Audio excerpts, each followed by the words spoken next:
All right, one final part to go through here when it comes to film. Big chapter. Pleased that you are hanging in there. But again, so much to talk about with film, and I wanted to make sure that we again broke this up into four parts to make it a little more digestible for you. But again, you'll be quizzed on all this information. All right. So we're talking about history of film, 1940s to present day. And when we left off, we were literally talking about how powerful the studios had become basically in the 1920s and 1930s is really where it becomes they become a powerhouse. And of course, 1930s were the golden age of film. But of course, we start to see things start to change, right? You can climb to the mountain for only so long before you start to get, I think, rattled or knocked off. And certainly there was a lot of aspects that happened um, in the 1940s and beyond that really kind of had a profound effect on film, its business model, money, power, etc. Remember, film had it kind of all in the 1930s. I mean, obviously, radio was around, from listening purposes, but really, when it became to like visual images and visual arts, film was kind of it, right? And then, of course, something called television rolls around. But in any event, before we get to television, I want to talk about I want to get back to this whole thing about vertical integration and vertical control. So again, this idea that basically by the end of the night, by the time we get to the 1930s, Hollywood had kind of almost, I think, come full circle. Remember, Hollywood had been established right around World War One because of Thomas Edison's crew, the Motion Picture Patents Company, right, being a clique on the East Coast, basically being very restrictive in letting people in to that kind of clique to actually make films. And even though Hollywood had kind of moved out to the West Coast and you had independent filmmakers kind of come out here and really start to emphasize actors and directors and broaden their appeal and broaden their kind of their base, the fact is that they also became very restrictive in the sense that they were really controlling everything from the concept of a film to the distribution of a film, meaning that they literally came up with the idea and that they actually owned all the theaters the studios did, so that when they would distribute, they basically dictated who showed what, right? Because they owned it, right? So there was a federal lawsuit that was filed, and the ruling on it didn't happen until after World War II, because World War II comes along in between 1941 and 1945. Well, in 1948, the Supreme Court forced studios to gradually divest themselves of their theaters. And so it was a Paramount decree. It was meant to increase competition, basically sell off your theaters. And now, of course, some of that is in 2026. Some of that decision has been reversed in a sense, but at least for decades, if you were a Hollywood studio, you had to basically sell off your theater. So that's why you had all these theater chains that really became big post 1950 and beyond, because they literally had a business relationship with a studio. They weren't owned by a studio. But it also created an opportunity for smaller studios to get into the onto U.S. movie screens. So again, it was kind of a win for the little guy right there. Another thing that was happening kind of in a parallel during this era was also post World War II. If you know your history, then you know that basically when World War II ended and Germany fell, that essentially the U.S. and the Soviet Union, which was communist, essentially kind of divvied up the political playing field, right? You had Eastern Europe, you had Western Europe, Eastern Europe, which was communist. You had Western Europe, which was capitalist. Obviously, we have a capitalist society here in many ways, and essentially, there were a lot of folks, I wouldn't say a lot, but there were some folks in Hollywood that were somewhat sympathetic or they were anti-capitalistic in nature. And obviously, one of the things about art is that that's the beauty of art, is that you can be sort of this counterculture person. You can be someone that, sort of expresses, because of, the freedom of, because we have the First Amendment, we have the freedom to do these things, we can express our dissatisfaction with whatever the status quo is. Well, that was also true in film. But unfortunately, there were a lot of people in Congress, there were a lot of people in this country that were deeply suspicious that these folks who were making films in Hollywood were indoctrinating people into wanting to accept kind of communism as sort of status quo, which led to 1947, led to the House Un-American Activities Committee, or HUAC, which was investigating alleged anti-government and communist ties within Hollywood. And basically, the Hollywood 10, which were 9 screenwriters and 1 director, they were brought before kind of this committee. They refused to discuss membership or identify communist sympathizers. They were charged with contempt of Congress and imprisoned. They were banned by major studios upon release, and there were eventually more than 300 artists, including directors, radio commentators, actors, and particularly screenwriters, who were boycotted or just kind of like left in the lurch by the studios, including Charlie Chaplin, the actor who left the U.S. to find work. Others wrote under pseudonyms or the names of colleagues, and only about 10% succeeded in rebuilding careers within the entertainment industry. And of course, that was also very bad for, whether you agree or disagree with it, it was also very bad from a publicity standpoint to have Hollywood going through this. Well, in addition to that, you also had a transformative nature in a lot of different ways. First of all, we were transforming from a wartime economy. World War II was over, and a surge in consumer production had significant impact on moviegoing. So this idea of leisure time, in many ways, did and didn't include going to theaters. Money was spent on consumer products instead of movie tickets. Home ownership in the suburbs grew, which meant that people moved away from downtown theaters. Drive-in theaters actually became a thing, right? Where you could have a family of 5 drive in with a station wagon, like, my mom used to do with us when we were kids, and you would just, a different experience than going into an actual theater. People married younger, so fewer couples were going to movies for dates. And probably the biggest elephant in the room was television, right? It says, television explosion in the late 50s, but honestly, television really kind of just sort of, again, 5,000 U.S. homes in 1946, 90 million watching television, give or take, or at least 90 million by, 1960. You can't help but say that had, a profound effect upon going to a theater. In fact, I think we talked about this in the television chapter, that when television came along, it had an effect on film, it had an effect on nightclubs, it had an effect on a lot of different things where people would kind of go out and about. They'd rather stay inside. And I think a modern example of that, quite honestly, if you just look, you don't have to look very far, is look at how streaming, having the idea of having all these streaming platforms within our homes now, and how that's affected our just our ability to go out and watch a theater now, right? So that's just another long line of things that have happened in Hollywood that haven't necessarily been good. So TV becomes the primary family entertainment by the mid 1950s. So in order to combat this, so this is what's really interesting. So when TV initially came along, the film industry looked at TV like it was the Black Plague, right? Like it was like, it was a mortal enemy. And so studios prevented their actors and actresses from actually appearing on television. When it came to showing any kind of like movie stuff on television, no chance. So this idea of playing old movies on TV, not happening. It was like not going to happen, right?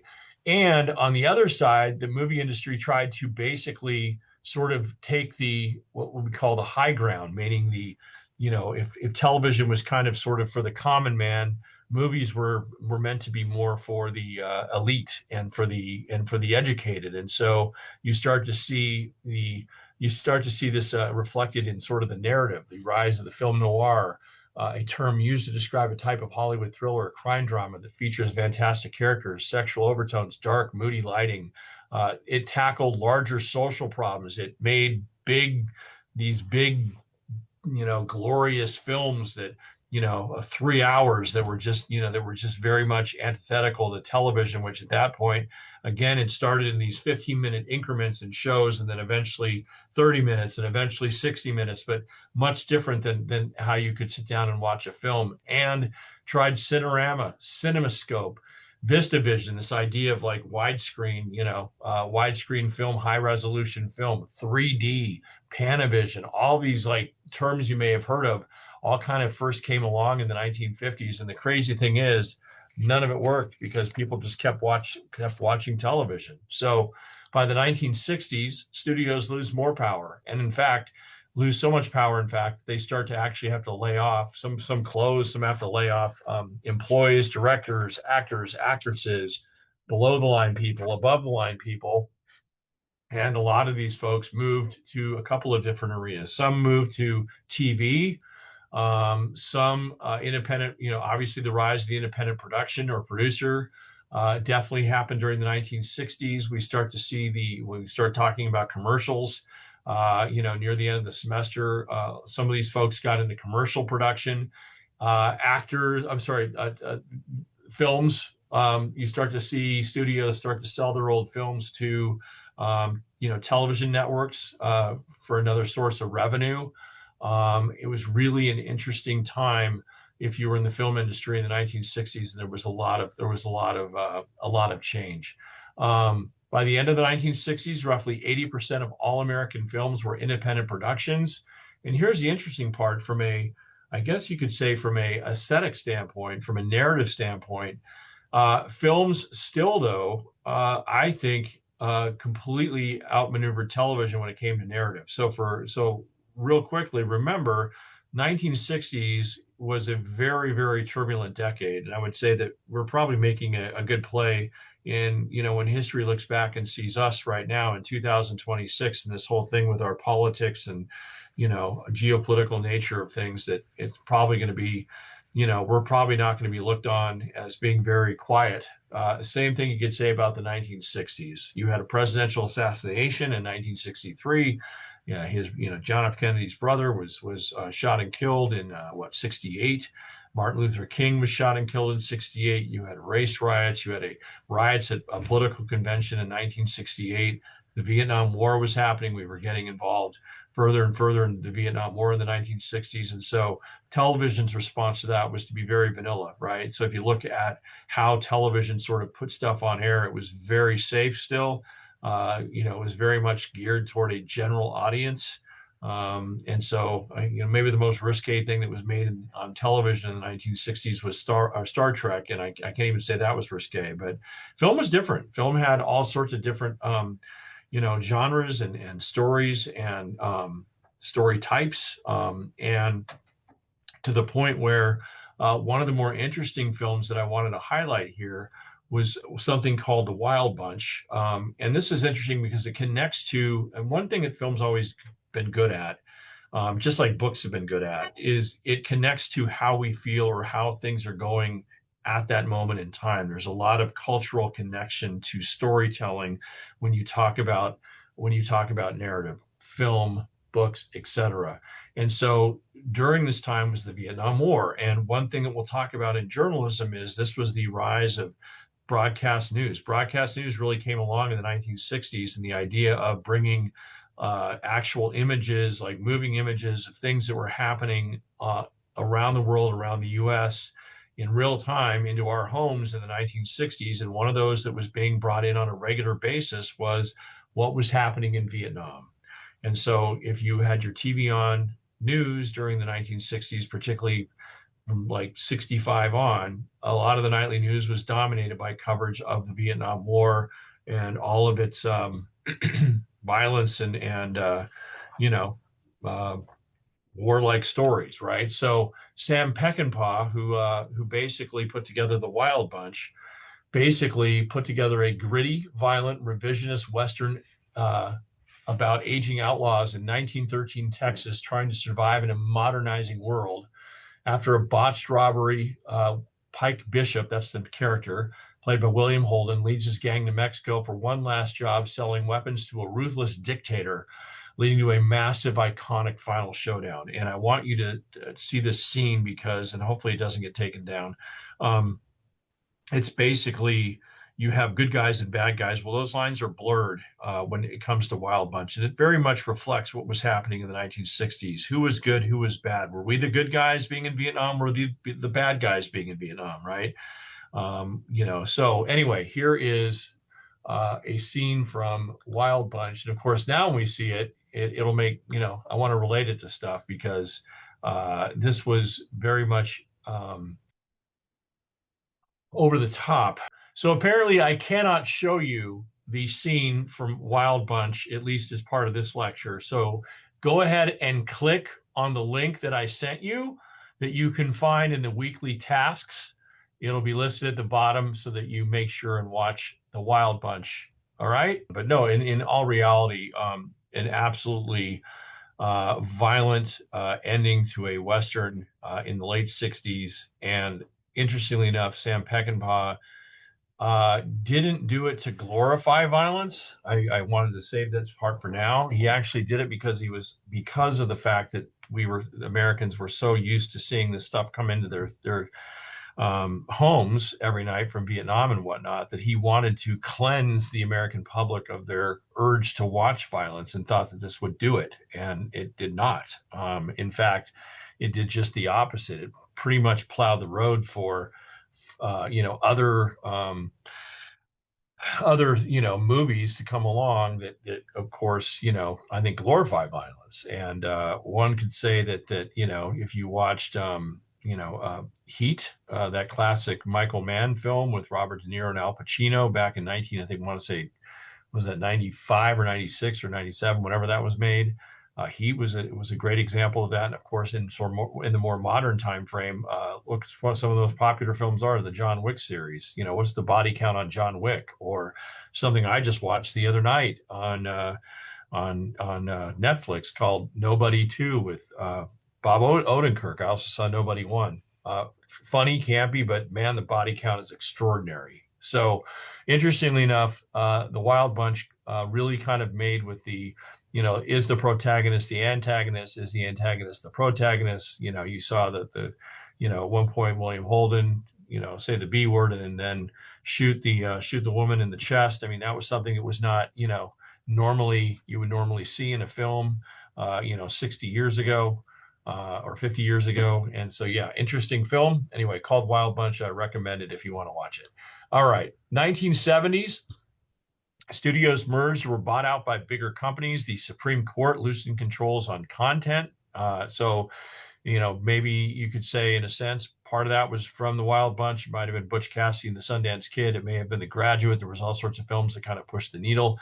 But in any event, the MPAA, Motion Picture Association of America, set up a rating system. So for the first time, we see a G movie, PG, R, X, right? X was always kind of known as the one with the pornography. And then, of course, now that system is, again, been more modernized. I think it's G, was it PG-13, PG, R, NC-17, whatever. So HBO was created in 1972. We talked about that during our television chapter. First run movies were actually screened on cable. If you think about where Hollywood was post World War II when television came along and not wanting to have anything to do with Hollywood. And then literally 25 years later, not just 20 to 25 years later, now you can actually see first run movies screened on cable. And of course, obviously the modern example of all the streaming we've talked about in a previous on a previous YouTube related to this chapter. It's very interesting to see that come full circle. Revenue up during this time, bigger budgets for films. The idea of the quote unquote blockbuster is born. And, if you want, feel free to search Jaws on YouTube, because Jaws is considered the first blockbuster, the movie based on the great Peter Benchley novel, Steven Spielberg's first film, one of his first films. Just a spectacular. That first film was amazing. And it was put out in the middle of summer. Obviously, you've heard of Jaws because, you can't go to the beach without thinking of a shark or a shark attack. Well, that really was kind of, put on forefront in Jaws. And it just led to this idea of putting out these huge films, these franchise films, these big money films for Hollywood during summer, during Christmas, when, you know, people are out of school, and you know, and now of course, again, Jaws was released in July in 1975. And now when you see these things released, or, you know, these big films are coming out, you know, as early as April. So it's really shifted. The idea of the multiplex theater, meaning that you'd go to this one property and there'd be a number of theaters on the property, or the piece of land there. That was not always the case. The VCRs came along in, you know, Sony Betamax in 1975, the RCA half inch in 1977, which was the VHS tape. And of course, this idea that Hollywood at first was, again, hated the idea of the VCR, and then of course comes to embrace it during the 1980s and saw it as another revenue source, right? That they could literally take a film that they had made, you know, millions of dollars in the theater, and then turn around and put it back out on video and make some more money. And then the idea of just taking movies and putting them straight to tape, if you will, and having that revenue stream. So that was why the VCR, which at first was seen as a detriment to Hollywood, eventually became its best friend in the 1980s. We see the introduction of high concept films, cinematic plots characterized in 25 words or less, so easily marketable. Beverly Hills Cop, the original, coming out then. Top Gun, the original, coming out back in the 1980s. The continued search for the blockbuster, and budgets continue to skyrocket due to special effects and inflated actor salaries. Hollywood productions shift to non-U.S. locations to save money. So England, Australia, Canada, some of the areas in Europe became very much areas where you would see film, you know, a studio take advantage of. John Hughes team films and James Bond films dominate the decade, right? Very, you know, Pretty in Pink. Oh my gosh, what else? Pretty in Pink, Breakfast Club, you know, etc. Those were some John Hughes classics. And of course, James Bond. Who doesn't like a good James Bond film? 1990s, decade of money, mega spending, and special effects. Cinema attendance increases.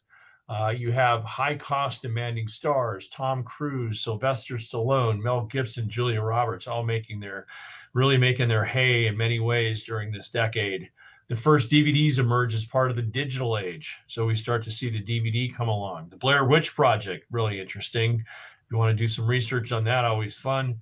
Foreshadows internet-based marketing, which is the idea that this concept that, you know, at some point, they started running these ads or stuff later on social media back in the late 90s and early 2000s. I mean, real rudimentary stuff where you thought somebody had basically been were shooting home movies in the forest, and suddenly, very mysteriously, they found the footage of being attacked, and you know, what had happened to these people, and everyone assumed didn't realize it was actually a movie marketing campaign, but it was. So the movie itself was very underwhelming, but certainly the idea of kind of this viral marketing on using social media as a tool, brilliant. African-American filmmakers making an impact during this time. John Singleton, Spike Lee, Mario Van Peebles, you know, so many good films from these folks. Boys in the Hood, Spike Lee, of course, with all of his famous films. Mario Van Peebles, and female film directors exerting greater influence. Catherine Bigelow, I think, first makes her break in Point Break, but of course, since then she's done, what has she done? She's done The Hurt Locker. She did, oh my God, I wrote them all down because I'm thinking too hard here. Hurt Locker, Zero Dark 30. There's another one, which is one of my favorite films. Very controversial, but Zero Dark 30. And then she just did one recently called, hold on, I thought I'd written it down here. Shoot, it was just on reach. Where did I written it down somewhere? Now I can't find it, of course, because I'm disorganized. But anyway, I don't know. I have it here somewhere, but now I can't find it because, oh, here we go. House of Dynamite. So House of Dynamite just came out last year, and it was on Netflix. And basically the story is that essentially an interballistic missile is headed toward the U.S. No one knows who launched it, but it's told from the perspective of like three different characters, and it's fascinating. So Catherine Bigelow, true talent. All right. Change and innovation, part of the 21st century. Social media used to market film now, increasing word of mouth, right? And of course, I think social media has really kind of obviously given not just the film industry a boost, but television as well, and so many other forms of entertainment. Foreign films start to appeal to U.S. audiences. Crouching Tiger, Hidden Dragon. I think you could clearly say, like in the early 2000s, that was something that sort of popped up on the Oscar radar and really became quite the sensation. Documentary films, which is a big part of your assignment connected to this module. I love documentaries, by the way. I love the idea of combining journalism and kind of the creative nature, narrative idea of film. Well, obviously, Fahrenheit 9/11 was a big one. An Inconvenient Truth, Al Gore's film on global warming. Fahrenheit 9/11, Michael Moore, and he's gone on to do a lot more. Columbine was another one. Bowling for Columbine was another, one of his favorite films. But in any event, documentary films have become very popular. And now, of course, with the idea of Netflix and Amazon Prime and Hulu and Apple and all these other streamers, including an HBO as well, there's just there's an avenue for filmmakers that want to do documentaries right now. Whereas years ago, they were out there, but it was much harder to get these things screened in front of a bigger audience. Obviously, you have expansion of 3D and IMAX films, and of course, video on demand is expanded. Also, Hollywood starts to partner with Netflix and other streaming services. That was all happened within the last 25 years, particularly within the last 15 years. Cord cutting, the idea of like people were on cable for a long time. Well, that's, a lot of people cutting the cord and they're just going with streaming platforms. End of film, hello, digital cinema, right? The idea that everything was shot on film forever. And then, about 20 years ago, you started to see digital kind of pop up, George Lucas being one of the first. And there's still a couple of filmmakers that still do film. At least it's my understanding. Quentin Tarantino, big film guy. Steven Spielberg can be a big film guy. Steven Soderbergh, big film guy. But in most cases, digital has really become kind of the way. And I've seen literally technologically speaking, I've seen digital. When you used to see a digital film or something made digitally, you could really tell. And now, of course, there's, it's the lines have been very blurred with the equipment that's out there today, and not to mention the projection system. Paramount became the first major studio to stop releasing movies on film in the U.S. And by the end of 2013, nearly 90% of all theaters go digital. New studio competition from non-traditional movie producers, Netflix, Amazon, Hulu, all very much a part of the 21st century. China, of course, has become a major player. We've talked about that. And then finally, we talked about the diversification of Hollywood. And obviously, if you have not participated in the discussion topic, the rant by Bill Maher on his show about 2 days before the Oscars, about how the Oscars really kind of has a checklist of what you need to be eligible for, a category. I think this relates, but there's been a great, I think it's been great to see Hollywood diversified. Historically, directors and characters were white men, but of course that has now branched out to, others. Right? The Bechdel-Wallace test, which was something that was created in the 1980s. And obviously, a movie has to pass the two named female characters who talk to each other in something other than a man. That is very much in play in Hollywood. Since 2016, more films have been directed by women. We mentioned Catherine Bigelow already. And there was just one I saw, Hamnet. Chloe Zhao, I think I have the name right. Anyway, she just did Hamnet, which was an extraordinary film I just saw recently. Black independent filmmaking has helped establish Black directors as important auteurs for major studios. There's a representation of people of color that has increased in these areas, or three areas, I should say, in lead actors, overall casts, and directors. And of course, that's very important to the Academy. that you see a representation not just in front of the camera, but also behind the camera as well. And there has been an improvement of people of colors, but there's been an improvement, but there is still a belief that people of color are still underrepresented in film. And I certainly look forward to seeing what you think about Bill Maher's comments in the discussion topic, because we're going to talk a lot about that in that particular assignment. So that is film. There's a lot to it. You do have a code word, one final one for the film universe. Matt Damon. I'm a big fan of the Bourne Identity series, the Bourne movies. So Matt Damon is your extra credit word for this particular lecture. Next time I see you, we will be talking journalism.